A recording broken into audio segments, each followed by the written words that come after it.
Now to vote 2022 in Jacksonville's special election for sheriff. Another leading candidate in the race is now talking with us one-on-one. There are 5 candidates who will be on the ballot in the election, which is a little more than 6 weeks away. Yesterday, we heard from the only Republican in the field, TK Waters. Today, Democrat Lakesha Burton told us she's ready to make a difference in how Jacksonville is policed. She sat down with News4Jax reporter Jim Piggott. Lakesha Burton was an assistant chief with JSO. She has 24 years experience here with the department. Now, she says the decision to run for sheriff was hers alone and was not from the Democratic Party.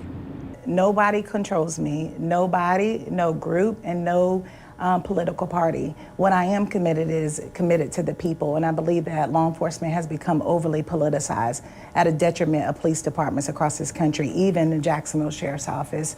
I think that we have to get back to serving the people. The issue of transparency in police departments has been in the spotlight across the country recently with the police shooting in Akron, Ohio, and the school shooting in Texas. Burton says JSO needs to be more transparent. So transparency simply means being honest.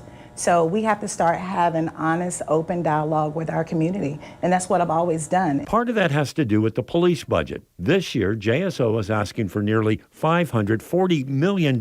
It's the single biggest portion of the city budget, and some wonder if cuts should be made. So that's one of the questions that people are asking about as well. And what I tell people is that 85% of that budget it goes to salaries and benefits, and obviously salaries have increased over the years, but as sheriff, I plan to really look at that budget line by line. Since former Sheriff Mike Williams made the decision to move out of Jacksonville, which ended his time as sheriff, residency has become an issue. I have always lived in Jacksonville. I only left to go to college. I absolutely love this city, and that's why I got in this race.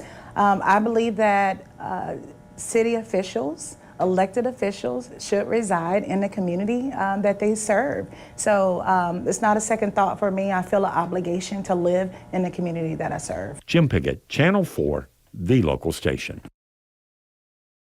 Now, if you'd like to watch our interview with TK Waters, we've put a link to it inside this story on news4jax.com, and we'll hear from the other 3 candidates for sheriff next week.